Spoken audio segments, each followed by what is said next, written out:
अस्सलाम वालेकुम। आज मैं बना रही हूँ मैंगो डिज़र्ट और इसके लिए जो है वो बहुत ही सादा सी चीज़ें हैं और इससे बहुत मज़ेदार जो है वो मैंगो डिज़र्ट बन जाता है।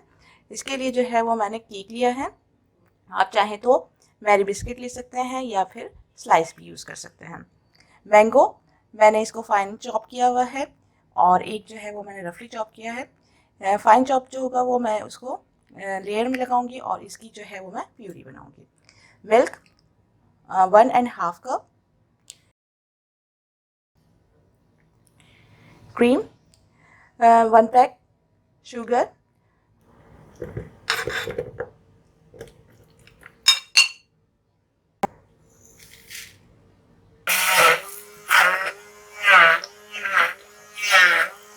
थोड़ी सी जो है मैंगो की प्यूरी वो मैं निकाल रही हूँ ताकि ऊपर से सर्विंग के टाइम पे यूज़ हो जाएगी।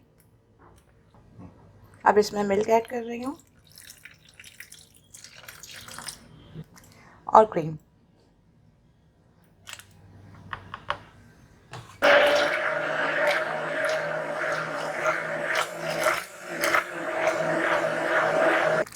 अब जो है केक के स्लाइसेस जो है वो मैं इसमें इस तरीके से